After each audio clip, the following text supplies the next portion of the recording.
What's up, everybody? Welcome to another episode of Games Recap. Morning. How's everybody doing? Thanks for joining us. Thanks for taking time out of your day to hear what's been going on in the game industry, coming by way of myself, Larry Charles, and Brendan Pham. Yes, before we get started, again, thank you for anyone that is joining us live on Twitch, which is our twitch.tv/blue_champs. If you're watching this on YouTube, you are watching, of course, from youtube.com/blue_champs. And we have been being reached out recently about how you can support us because they like this format. We've been getting a lot of compliments. They said, well, there you go. Patreon.com/bluechamps also helps us keep the show going. And if you have that free Twitch Prime membership and you don't know who to give it to, you could help a brother out, so to speak. Yeah, Amazon Prime members out there, did you not know? Yeah. You get a free $5 to kind of give to your Twitchers every month. That can be us. Yeah. That can be us. Hey, that's a $5 footlong, man. I like that. You know, that's free lunch one day. Give me that free lunch. Yeah. Put it in my mouth. Anyways, so we have we have two main topics that we want to talk to you guys about. And both are somewhat related to Call of Duty. Okay, this will be a good episode. Really good episode. For those that don't know, we used to work on Call of Duty. Yeah. And we worked on Advanced Warfare together. Advanced Warfare, I worked on World War II. Oh, you did? Oh, I okay. did. I left for a good year. You left before we did. First. You left me before you went on with your life. I was there on the idea phase for World War II, like initial level pitches. But yeah, I was in a good year on that before I left myself. But let's go ahead and move on to the topics. So let me throw up some graphics here. Whoa. All right, let me actually change this title right now. So this is about the sacrificial lambs working on Call of Duty Modern Warfare 4. Yeah, Call of Duty kills. All right. Oh. There we go. Let's push that. Kabam! All right, so what are the details here? What do we...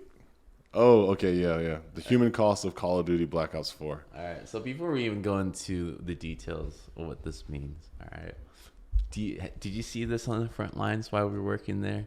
Like, did you see the human costs of working on a game like this? Not to the extent that it sounds like Treyarch is dealing with between like the QA and developer part, because actually QA, I mean, was like the next cubicle over. Yeah. And obviously we all knew each other. We all went to the same parties, or, you know, I guess we're more or less treated like we were all part of the same company. So I'll give Sledgehammer 100% credit on that. I didn't feel like there was a second class system. Sure, they worked their asses off, but like so did the developers at some points in times where devs had to really crunch. But I definitely know that QA always is like, they're your infantry, you know what I mean? They're the last line of defense and first line of defense at the same time. So I always say big shout out to QA. Yeah, I think unfortunately we were at Sledgehammer where I at least felt we didn't crunch as much as the other two studios, right? So we're talking about Infinity Ward and of course talking about Treyarch. And these Call of Duty games are very synonymous with crunching at least a year before release. Yeah. And Treyarch especially, because internally, at least words in Sledgehammer has been that I will give them the benefit of saying that they're the most experimental out of the three studios. Okay.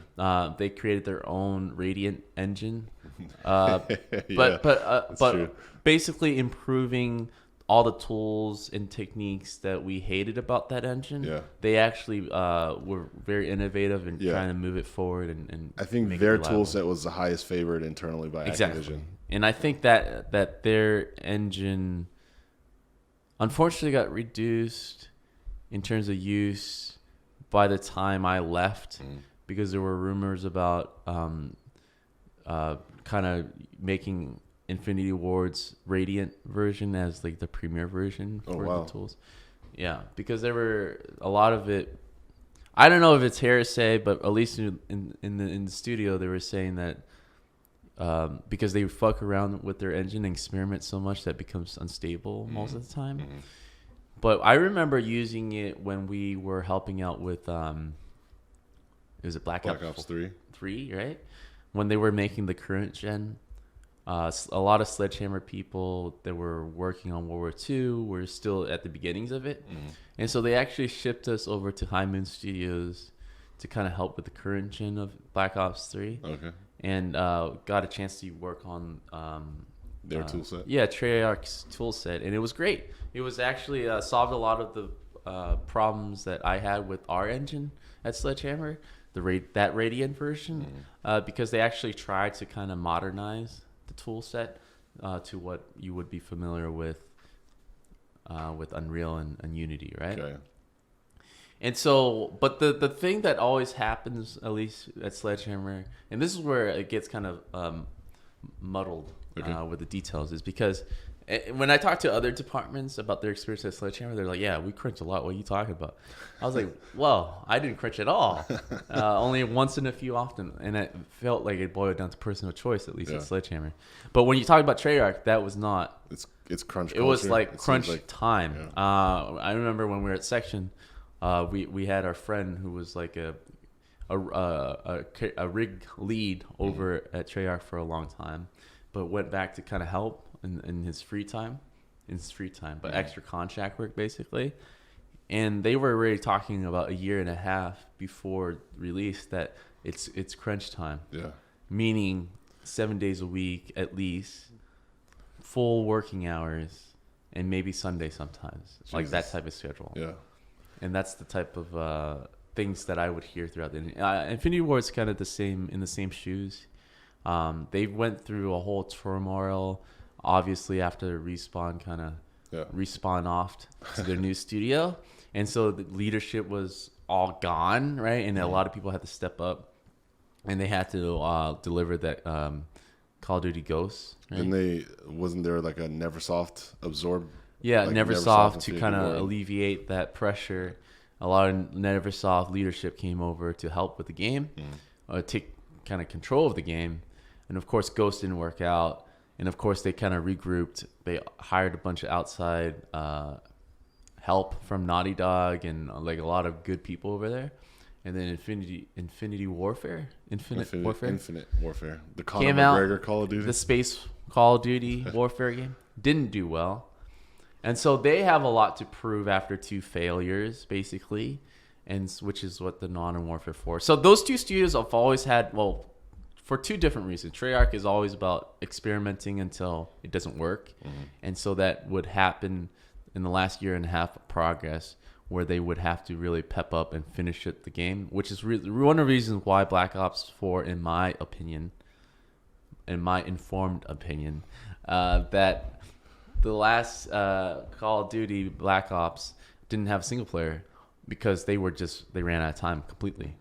They mismanaged, and that moment of brilliance at the end didn't come for the first time for them at the end of the game cycle, and they just completely abandoned the first Call of Duty without a single player campaign. I was always worried about that day, to be honest, that, from working on Call of Duty, being a single player level designer primarily, I've always enjoyed the big blockbuster. You're a soldier who goes through this epic campaign to save Earth once again from whoever, however, whenever. And I was always worried that, like, if ever Activision saw like a profitable Call of Duty that didn't have single player, they're like, wow, we can save like 190, 200, $300 million by not developing that half of the game and just doubling down on the multiplayer. I was just worried that precedent set could potentially work out, and then they'd be like, oh, well, fans don't want single player. You know what I mean? I didn't want that to come out of Activision's camp. I always wanted them to have single player Call of Duty. So yeah, but now they have a test case. Now they have data to say like, oh, well, should we continue this practice or not? Is it worth it? Well, how many billions did we lose or not? Yeah. Well, I'm going to read this article. All right. At least the highlights. You can read? I go read it because the viewers need to know. Yeah. And of course, this is again a Kotaku interview that came out today, fresh. That's what we're about. We're super off the press. Who wrote the article? I think it's Steven again. Oh, okay, I was gonna say, was it Jason, Super Sleuth? See him in Jason Schreier. See? It is Jason. I'm telling you, man. This dude is synonymous now with like exposés. You see Jason in your studio, make sure you know everything's good, because this dude, like, he can dig, man. He gets the scoops, dude. Yeah. So we know this issue internally as developers for a while. Yeah. I think for gamers it's kind of new. But it's kind of good to have this kind of exposure because the whole last year and a half has been about exposing these guys. All right, so most of the developers on the first some testers say they're told not to speak on risks of out of fear of getting fired. Testers have parked their cars in a different parking lot other than employees. When lunch is catered, cashier are told that food is downstairs. I mean, this is kind of... I'll say this. I've heard other studios as well kind of having that like... This is pretty standard. Hierarchy. The The caste system of testers are, you're a $10 an hour employee and you don't even add to the game. Like, I'm not saying this for me. Like, that attitude, that air of superiority... There's a couple other big studios as well that I know that have a similar culture. And you're talking about studios that are 300-400 plus, right? And Treyarch are one of those studios. And when they're trying to alleviate too much people in one particular room, that's one way to do it. Is like separate departments, development team and then QA team. It's not so bad that where it's like this is atrocious. Everyone should eat. I mean, there should be a rule where like a room is max capacity, and that's the way it is. But you know what I mean. But hey, QA, but we're at capacity. But randomly in there, like so, if you're QA, you're first in line, you're in that room. But to kind of completely say no QA allowed, or be at least a step removed from that being. I'm half on it, and it sucks to even hear me say it because I'm usually the like champion of like for the people always. Yeah. But I understand there are some scenarios that have probably happened often that create these boundaries. But then it's once those boundaries are created, that's when the caste system really starts to take place where you then get looked at as second class. Yeah. As a developer working in studio with a lot of QA, depending on the project you're working on or the studio that you work for, you might have some super fans, like your colleagues, who... they themselves may not ever become game developers, but they love and live and breathe games enough that they're like excellent at finding bugs, playing bugs, and enjoying themselves while beating their heads against the same 2 or 3 issues for 8 hours straight or more. There are scenarios where you'll have individuals who, hey Brandon, like, and I'm going to an extreme here, but like that example starts to paint a picture of like there are times where I do know that some people. Yeah.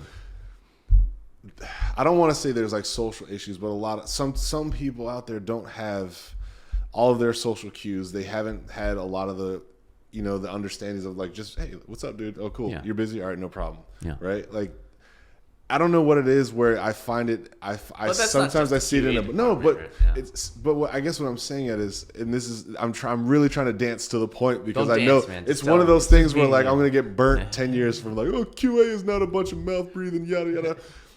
I've seen plenty of times where you'll have people who are super fan and not so much super employee. And so when you have super fandom, it creates conflicts. Yeah. And there's a lot of developers who don't necessarily want to deal with that, who don't want to, I guess, be subjected to that kind of experience. I actually don't mind it. I can deal with it. I don't think I've ever personally experienced the QA department like I've seen bothering me. I've seen it. I've seen it. Yeah. And so I think, well, and again, this is the environment department versus the designer department, and I think most QA would like to be designers. Yeah, and that used to be like in some places an actual track for a lot of QA to actually become designers.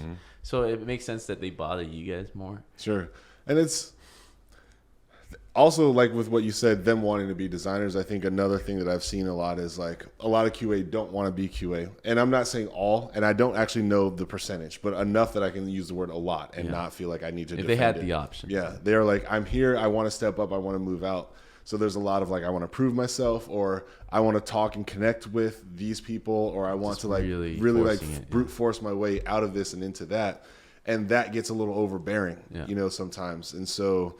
I understand why they're like, look, okay, guys, can you just focus on your job and let them focus on their job? Yeah. I think I understand sometimes why companies will set up those kind of rules. But once those boundaries are created, that's when it becomes, get the F out of here. You're QA. You only get 20 minutes to socialize. Yeah. You don't get food until the developers have had their food. Like, it's kind of tricky. Right? I hate that. Yeah. No matter who you hire, super fans, super brute force want to get out of QA or not. Yeah. They're all people who are help contributing to make your product good. Yeah. Everybody needs to be treated the same. Yes. And there's you you already pay them differently. Right? Yes, so it's a tricky area too, because a lot of QA are contractors, very temporary, right? And that job is only having a few permanent spots that we keep around for the full cycle of game, but for the next game onwards. And so I that probably plays a part too into like, all right, you're only here for 5 months. Yeah. You keep getting attached to developers, or the developers keep getting attached to QA and keep getting their heart broken when, Max is gone. Oh, Lisa got let go. Oh, geez. It's the issue that we had with the secretaries at Sledgehammer. Like, I mean, like, it's that place in particular, like, had a thing about just hiring like temporary secretary. Yeah, the rotation was every 6 months on the dot. And for being the first person that you see, if they were trying to avoid that type of thing, that wouldn't be the person you would be able to, you would want to constantly rotate, right? Yeah, I don't remember like, why. Man, what's the point? Because you are that's the first and in some cases the only person you interact with throughout your workday. And you see the new face every 6 months. And, you know, I think out of everybody, I was most attached to all the front desk people. Yeah. And that, I don't know why. Why does it cost that much to pay for the health benefits to keep them around? You know what I mean? It was a weird. Yeah. That's interesting. I didn't understand that. Yeah. And that's been the only place that actually I've seen that kind of rotation. Yeah. And I can imagine the QA can have that effect if you're a designer and you're constantly getting bugs back and everything. It might be kind of weird. Yeah, I know that QA is a tough role for a lot of people. I mean, it's the amount of work that's expected of you, the amount of time that you're expected to put in, and the amount of compensation that you normally get, plus the fringe benefits that you see other people get right in front of you and you don't. I don't envy anybody. I know that it's tough. I did my time in QA, and I'm glad I'm not there anymore. Yeah. And I don't mean that disrespectfully to anybody that's in QA. It's not what I wanted career wise. Yeah. So I understand that it is like tough. A lot of times it's very tough, and it is hard work, and it takes the right type of person to like really be effective, to always be chin up, especially when you see like, man, guys, they're only letting us down there for 20 minutes after the devs have already eaten and drank everything. Yeah, and we get the scraps. Right.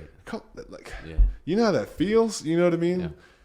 God, that sucks. Well, no, I don't. I've never been in QA, but I can imagine maybe how horrible that. Yeah, I mean, being part of a team is feeling like you're part of the team, and a lot of the depression or anything associated with that is affected by how you perform at work, and if the people at work respects you, and that can happen really fast if you're not invited to like the launch party that you spent.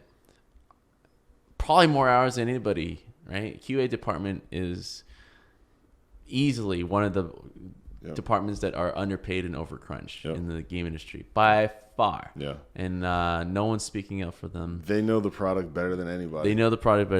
But to go through all that and be told that you can't even be surprised, like in this article, be surprised to be invited to certain parties. Hurts, dude. Yeah, I mean, you can't help but take that personally. You can't buy, an extra 50-pack of hot dogs so that the QA can have food too. You can't buy, and I'm not saying that everyone else gets other food. I'm saying hot dogs is a bad example because it sounds like I'm saying let them eat hot dogs. I just mean whatever you're buying, you can't just buy 50 to 100 more sliders. You know what I mean? Like you're doing a taco cookout day. Like, oh, sorry QA, you guys, wait till the devs eat. We don't have enough taco meat for everyone. We knew fully how many people we had employed here. Yeah, at the party, especially when we're eating caviar, let them have the hot dog. So this article again, let's tackle the next paragraph. So that's the QA. I'm half and half on that. I mean, it is happening with all the other studios. It's not a surprise to me. Is it right or wrong? It's half and half. Like I can see a 300 plus team, and if you're having frequent problems where they're trying to move up in the ladder. That does happen, the interaction, right? You times that by 10 by the amount of people they actually have in the studio, it can get distracting, right? And that's the problem they're trying to avoid. So, again, they're talking about how Black Ops 4 made tons of money. Yes, we know about that. We never see any of that. And perpetual crunch, we talked about that as well, with QA being hit the hardest. Yes. Yeah. Facts. Yeah. Right? Glassdoor, Glassdoor testimonials. $13 an hour for QA. That sounds about right. Well, not right as in. Well, is that the minimum wage in California? It's around $13. I thought it was $13.50 or something like that. Well, it's the minimum wage, right? Yeah. 70 hours a week. Yeah, I believe that. Mm-hmm. They're always in first and last in every studio I've been at. Yeah. Especially the good ones too.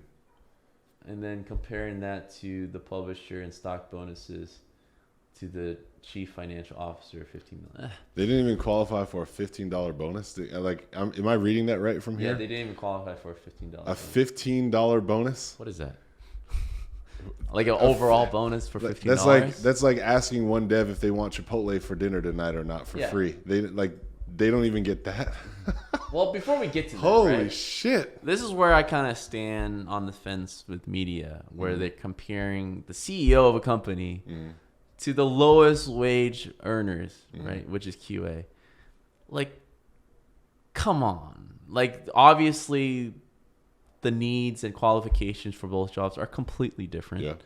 You can't compare the highest to the lowest like that. A lot of people have a problem with that. A lot of people have a problem. And it doesn't need to be political. It's like there are work and qualifications in a competitive field. No one's stopping that QA guy to become a CEO, right? It's an equal opportunity type of country, right? Competition is fair. So it's free market. To say that this QA guy is stuck at that job while this guy gets $15 billion, if you have the skills and the networking, you can do that. Yeah. So I never like the fact that when they point out this, let me move our faces down a little so people can see it. I never like that point that they're trying to make, especially this is where I don't think it helps, especially when the hot topic now is unionizing game developers and being paid fairly and bonuses or at least in time, right? Yeah. I think this hurts us because it divides people. And it divides me because you don't need all that. Just say people are being crunched and underpaid. You don't have to compare the CEO to kind of make a point. Well, and then the comparison is like it's villainizing people who don't necessarily have anything to do with that fight. Yeah. And it's take QA as a whole and say like, okay, what do we feel like is fair compensation for this job and what is a fair work environment? Now let's address if that is or is not the case at a company. Not to say this guy makes $22 million and you only pay QA $15 an hour. You know what I mean? That's not. It's not the CEO's position to be like, oh, let me liquefy my bonuses so that everybody in QA will have a higher. Which now, is some CEO wanted to do that, right? Like I shine the brass, show off the star. That's awesome. That's a great move. That's their choice. That's a great move. But it's like that whole wherever you're on the internet and you see people like teachers don't even get $35,000, but people in the NBA are complaining that they get $23 million. Shut up and play basketball. Yeah. It's like, do you know how many teachers in America there are compared to how many $20 million basketball players? And the industry is completely different. People will tune in to watch basketball. They don't watch teachers. They're sponsored. It's on national television. Exactly. Like I've always hated those comparisons. The money needs to be there. Yeah. People are vilifying two people who are unrelated in a way that, sure, I get it. Teachers should make more money. That's one case that doesn't have anything to do with NBA players are overvalued or being paid way more because, it's a totally different system. You're just complaining to complain. Yes. I bet you still watch sports. I know. You're still watching sports as we're reading through. Probably typing that comment in your jersey. Yeah. So Jason, we don't agree with you there. I know he's just being dramatic. Yeah. So that broke a lot of people, said a tester. We're getting paid these minimal amounts with ridiculous hours, yes, while these people are getting paid absurd amounts of money. Come on, man. Well, you know what? It's not the same. I'll say this, though. Yeah. How much does it actually cost you to, give a QA person, a substantial bonus at their level where they'll be like, man, that is dope, right? Like, I remember my Call of Duty bonus. I'm not going to disclose exact numbers. But if $1,000 was missing from my bonus, I probably would have felt the same. Like if I get paid my bonus, or if I get paid my bonus minus $1,000. Well, we did pay. We felt the same ish. Like we knew they were so secretive about the amount of copies sold. Like the fact. I know the system's broken. They didn't want us to do when developers have to go to that website. What is that website? GameIndustry.biz. Or no. VG Game Charts. Yeah, which was, again, 20% accurate. And we know that going in. But we wanted some substance of a number to kind of base off How many Steam accounts online? Like, the game sold over 20 million at the very least. Yeah. Right? Sledgehammer, in partnership with a couple maybe smaller studios, Raven, delivered the game. We know the cut was 10%, right, of the overall earnings because, headquarters need that 90% to be headquarters. For business reasons. Fine, right? But even with that 10%, we look at our bonuses, 10% bonuses. It's like, what the fuck? It shouldn't be a monumental amount. So I'm going to unpack that. Yeah. I will say this. I just meant that, like, if I had $1,000 less in my bonus, I probably would have felt the same. Yeah. Right? Because there's tiers, right? Yeah. My bonus would still been in the same tier, which would have garnered the same reaction that it would have had. Yeah. Now, if someone who was making $13 an hour was just like, hey, you know what? We're doing bonuses for you guys this year. Here's an extra $1,000 just because. Yeah. That's a huge gesture, yeah. Exactly. It's way different. The scale is way different. And I imagine Larry Charles in QA, who never got any bonuses. That'd be nice. Even though I felt overworked already, even though I felt like, compensation was nowhere near what it should have been. Yeah.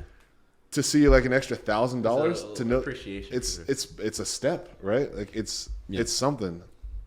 So it's not very expensive, I would say, as a business owner to like take care of the small guy, because the scale for what it requires to take care of the small guy is a lot different than what it takes to take care of the CEO or the creative director or the leads or the seniors or the associates. It all is relative. Yeah. A word of advice for anybody wanting to work in the industry or any industry: bonuses should be treated as such. Just bonuses. In addition to. Exactly. The only part of the game that you should worry about is the compensation. And that is somewhat in your control at the beginning stage. How much you're going to pay me per hour, that's all I care about.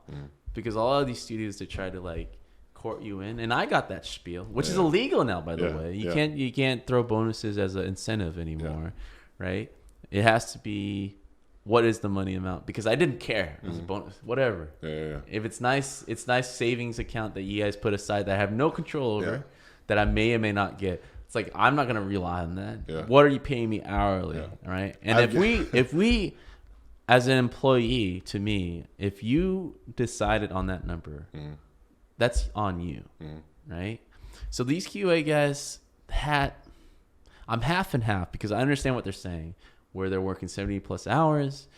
Hopefully they're being paid overtime, which most contractors do at this time, right? And under a certain salary cap, you still get paid overtime under a certain salary. So they should be being paid overtime. But that dollar amount per hour is completely on you as a negotiator. And you just got to be bringing that to the next job with more wisdom and be like, you know what? I know the amount of work it takes, and I am only okay with this amount by the end of the week. Right? You have to go in like that, or else you're going to be burnt out like most QA guys. And you're complaining about the CEO making more money of you, then he was like, come on, man. Well, there's the other side too, though, that like if you're like, let's just say, with all due respect, the lowest on the totem pole, you have the least amount of leverage because you're looked at as bringing the least to the table as far as individual value. So like the scale at which you can negotiate is they're expecting to pay 13. You might get 14. Yeah. You know what I mean? You might get 14.50, but you're not going to get 20. No. Because they're like, I've got 900 QA resumes for people who want to come work on Fortnite. Yeah. Get the hell out of here. Like, bring in the next $13 guy. He wanted $13.50. Okay, $13.50. Exactly. You know what I mean? So it's a supply and demand market. You got to know what you're dealing with. Yeah. And it's always good to kind of put yourself in the employer's shoes. Can they do this without you? Probably. Yeah. Can they do it probably less than you? Well, think about your number. And you got to be competitive with that. And it's just like anybody applying for a job. You got to know your worth. You can't go in there knowing like this is how much I feel like I should. It's like this is how much surveying the industry you should be paying. And I think because of these reasons, you probably will pay me for that. But arguing after the fact is just, come on, get in line, dude. Like, we need to unionize as an industry. That was the next and then that's the only way you can set standards to this stuff. Otherwise, you're going there individually complaining after the fact. Bobby isn't reading this article and be like, right? These guys have a point, Yeah, I can see unionization being a huge benefit, especially to the turnover churn for like QA entry level developers. Yeah, right now everyone is calling the shots per employer, and we don't have any control over that. Damn, they broke a lot of people. Oh, yeah, of course. Just reading that sentence hurts my heart, man. Oh, of course. It's hard work. Creativity. Fans are playing today. Everyone's happy. Everyone extremely proud. So 2018, 2 years into development, for some bad news. This is actually pretty cool. So this is what we've heard internally, right? About the single player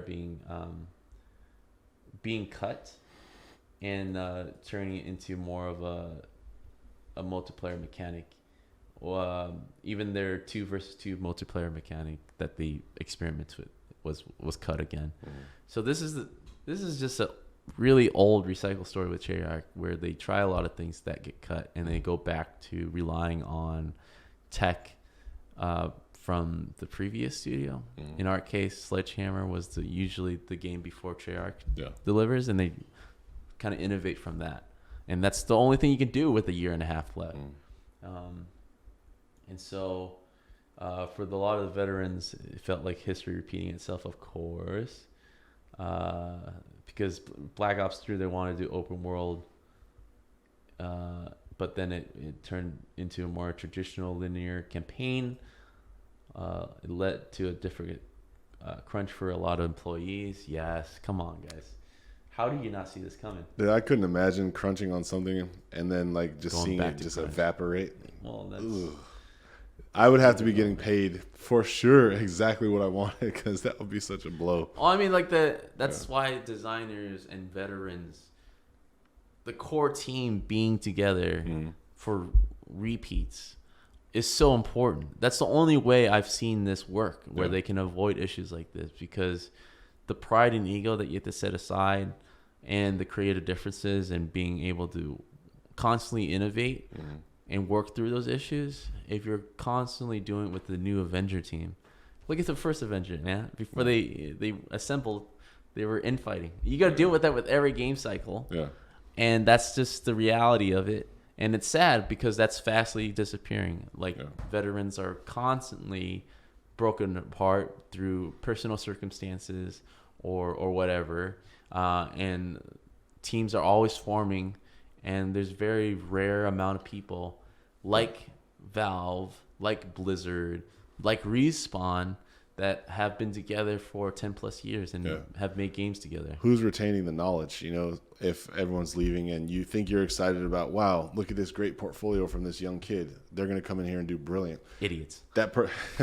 There's still a ramp up period for every new person that you bring on. There's still going to be lessons that a tried and true developer from the studio culture or just from working in that engine will know to avoid, or know just from experience, right? Like, hey, this is how this type of thing should be handled. This is how I should investigate this type of thing. This is likely not going to work in our system, yada, yada. Whereas someone without those lessons might be inclined to repeat the same mistakes. Like, oh, I wonder if this engine can handle this idea. Oh, nope. We figured out that no, that's probably not going to work.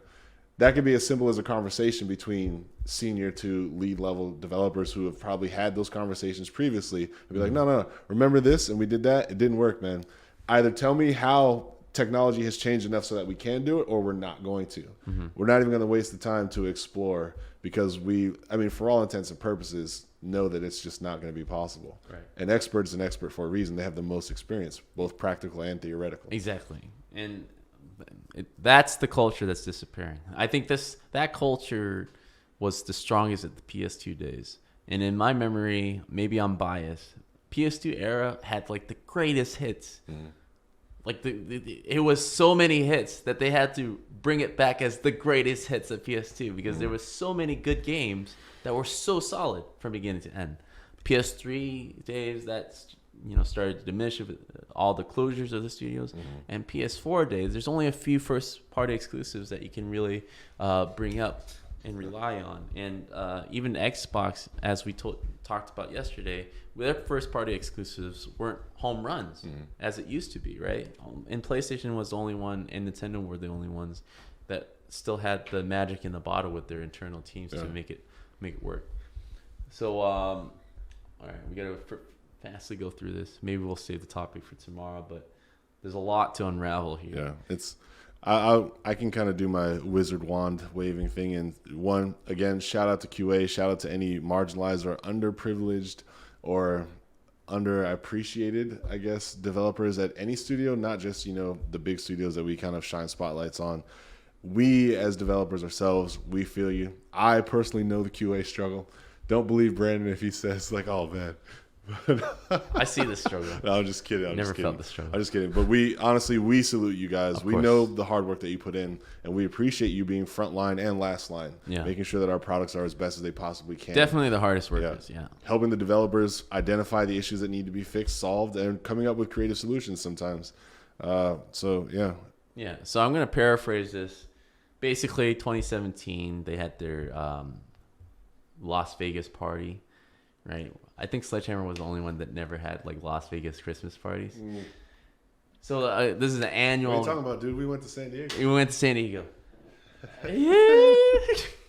This is the biggest party in San Diego happening right now. And I remember, look up there. I remember looking at it hilariously. I think they have the biggest party. Yeah, we were having our like release like celebration party on a hotel rooftop, but we were laughing, Brandon and I, because we looked up at a bigger skyscraper. And we saw a bigger, better party happening up there. And we were just couldn't even be the tallest party of the night. I don't know why that was so funny at the time. It was hilarious. Because that could have been a bank. That could have been, you know what I mean? No, it was disco light. People were dancing. We saw silhouettes. They were taking piss. No, but I meant like it could have been a bank's, like, you know what I mean? Like Bank of America's party. It doesn't matter, man. What he said and what we saw didn't match up. And that's why it was funny. Oh, man. That still kills me, though. It was funny. So anyways, they had a great party at 2017, but saying that, we worked hard, we're going to pay it off. But then I guess it fastly shifted because it's the year that they had to ship. And that's when things got real, right? So obviously they were starting to have technical concerns, timing issues, and a lot of bad negative feedback from playtesters saying they didn't like the new stuff. It's unpolished. And so this, that maybe will, let's see. The idea was, what if we spruce it up, put more explosions in set pieces? This is so Hollywood, man. Just more explosions. Maybe only go into the cabinet and grab that Michael Bay. Yeah. Just start sprinkling it over your product.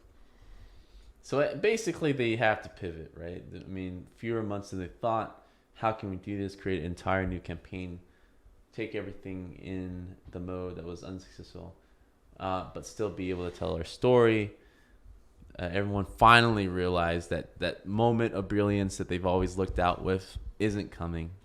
All right, harsh reality, where it is impossible to finish, right?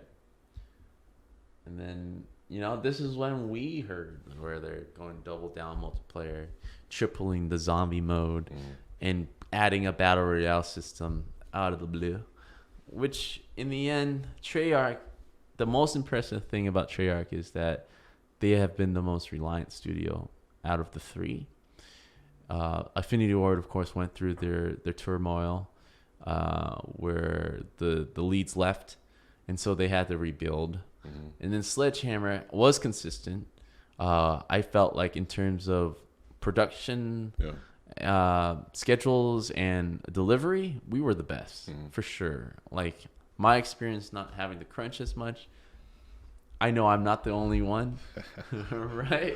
I still love that story. Yeah.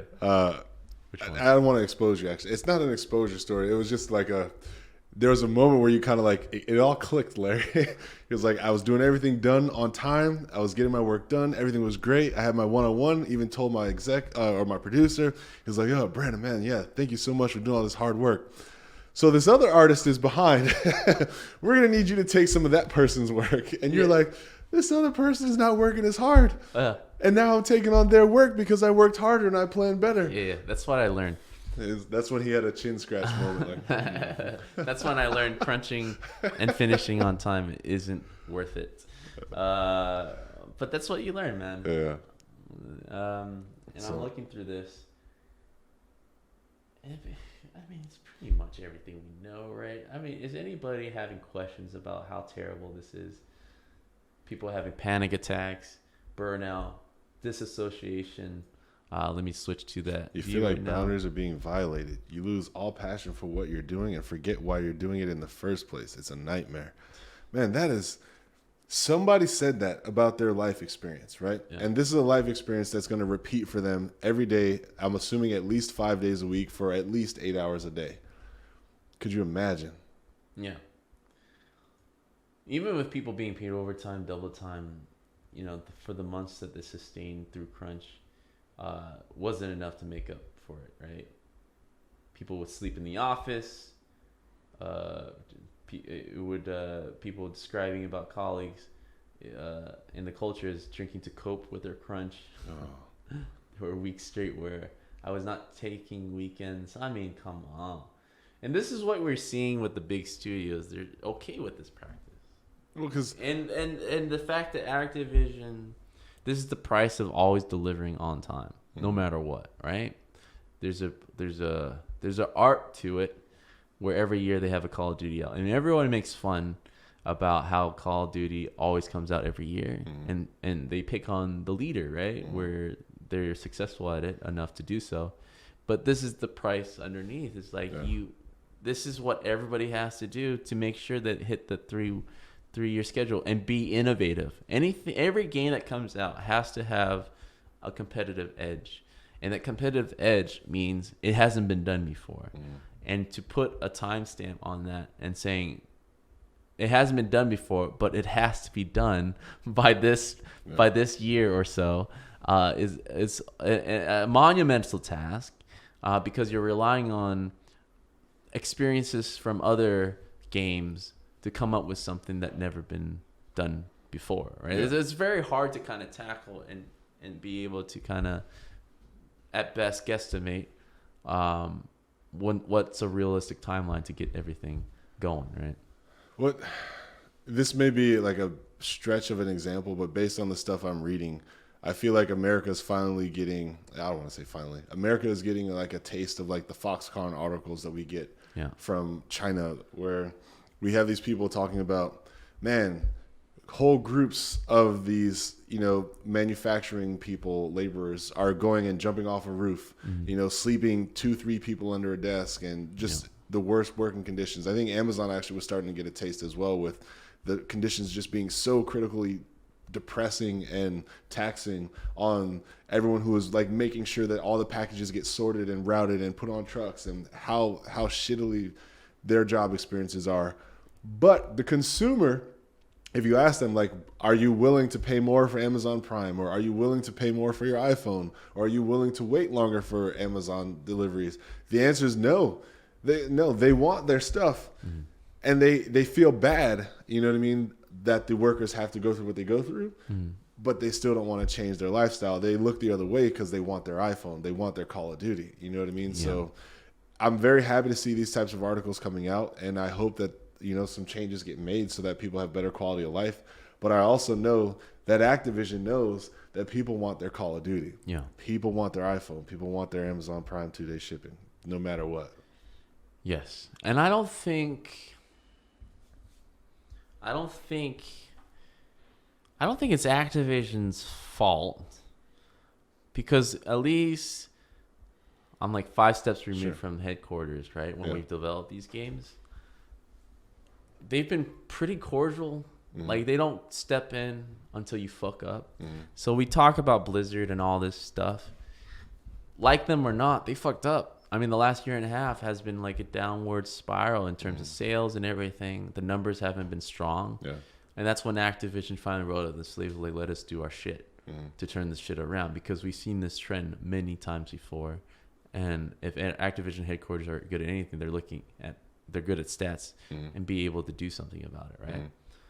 So that's the cool thing about Activision, where if you're succeeding, they leave you alone. Yeah. Creative freedom, everything.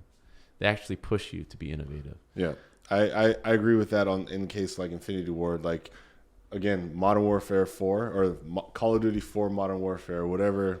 I forget which version of the title. Modern Warfare 3? No, the new Modern Warfare from Infinity Ward. It's back to Modern Warfare. It's regular. just, is it Call of Duty 4 Modern Warfare? Yeah. That was the original ones. This is Call of Duty Modern Warfare 4, right? Yeah, but they're just calling it Modern Oh, Warfare. got you. Okay, whatever. Anyway, whatever.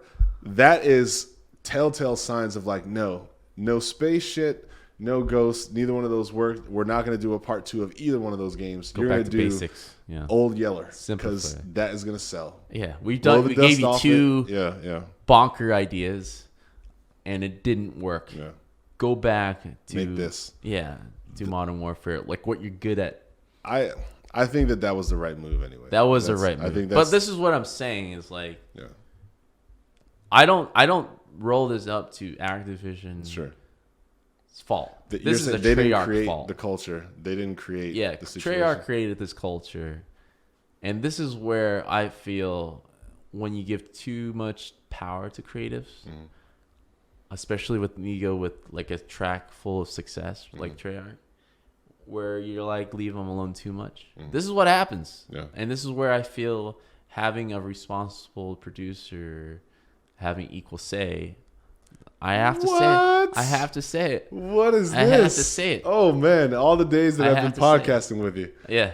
What's the date and the time? Let me just okay. I have a constant role of like shitting on producers, but they serve a purpose, obviously, because we are an entertainment business.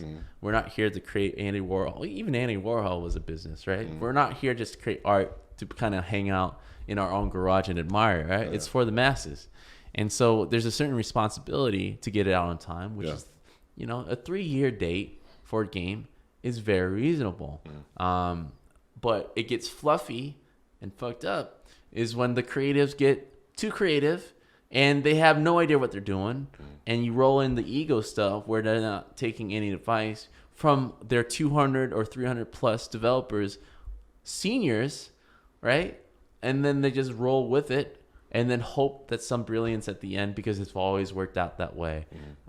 Just leaving it to luck, right? So this is, to me, more of a Treyarch issue. That's why I don't like the fact when they always compare it to the CEO. It's like, it's not.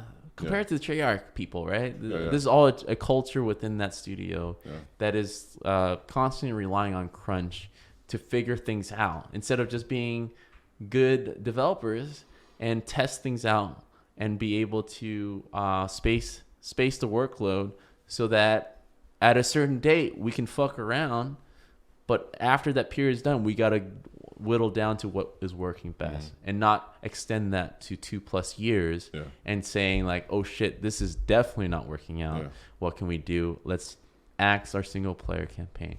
But the thing with Treyarch is, even with this expose and even with the trouble they went through with Black Ops 4, they had a success, right? I think Call of Duty... They're still a darling company. They're still a darling company because they were still able to go through all these troubles and be able to pump out Black Ops 4 to critical success. People love the Battle Royale mode, and it did really well. And Activision, again, is like, well, I mean, you guys fuck around a lot, and you put us through a lot of stress, but somehow you always make it out the other end and make us happy, so... keep doing what you're doing.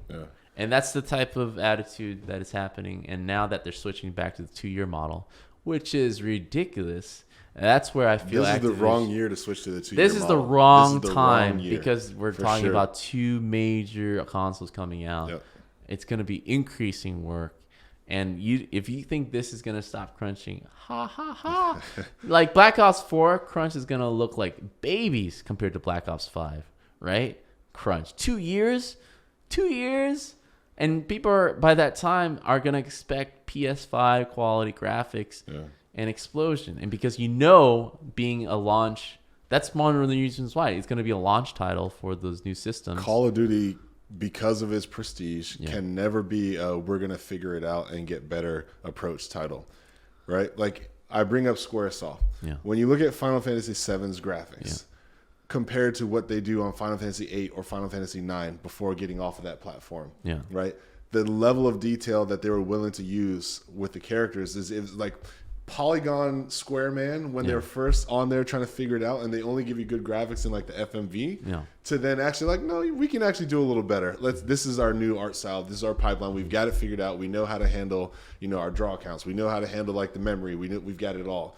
Call of Duty has to be like a shining example of this both systems' best graphical potential. They're the first guys to go when you're launching a new system. No one is ever going to allow them to get away with just trying to figure it out, or like, hey, you know what? We're gonna figure out ways to push. If they didn't push on the first one for PS5 and Xbox, I'm just gonna call it Nextbox, Scarlet or whatever, ain't gonna be good, man. Yeah. So that's this. The rest of the article is terrible in terms of not the journalism, but in terms of the studio culture. Yes, it's terrible. It's horrible. People are crunching. They're gonna be crunching more, right? Yeah. That's just a story. Yeah.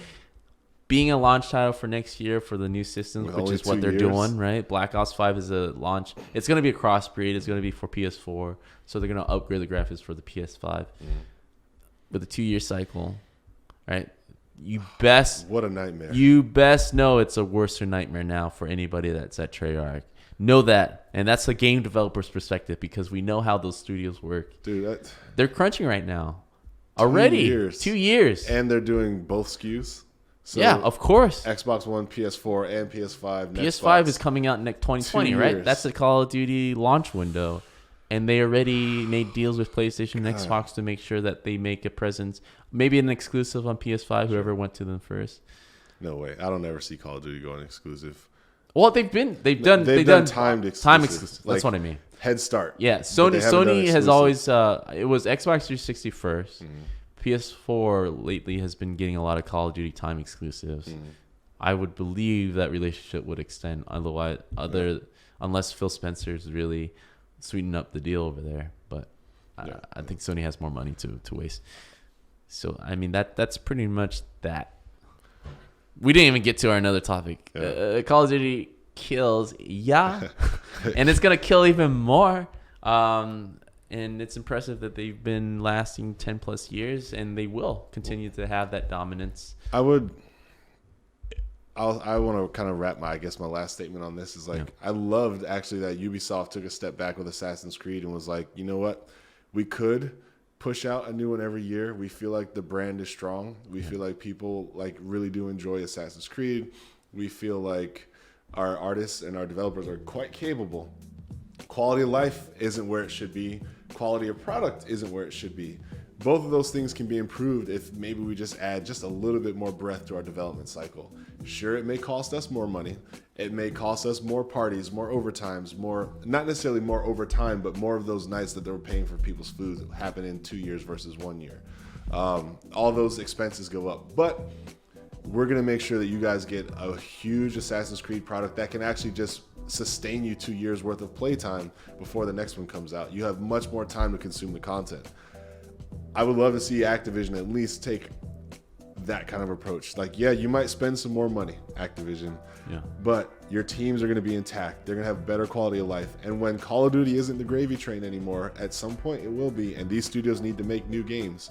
You're not going to have a bloated studio full of people who now lost the gravy train. So what are they going to drum up immediately to then replace it? Because that's your attitude, right? You're going to want immediately to replace that however many 20 million copies sold right away. Like, that's going to be the expectation, because that's always been the expectation. Good luck. Good luck. Good luck. Good luck. So that concludes it for Games Recap today. And tomorrow, I guess we'll finally talk about Glenn Schofield, our old boss. Shout out to Glenn. Yeah, we just really vented our Call of Duty woes. And a lot of this article wasn't so surprising to us because we've been through it. We know how they work. We know how the engine and gravy train gets prepped every year. And so hopefully that gives you a little insight about what is going on. And don't think that it's gotten better. It's gotten a lot worse. To everyone at Treyarch, all the developers, we really hope things get better for you guys. QA included, because I consider QA to be part of a development team. So, good luck, everybody. Good luck, everybody. And this is Games Recap with your ending. Well, we took off the camera lens cap to film it. Now, much like the camera, when we're done with the show, consider yourselves recapped.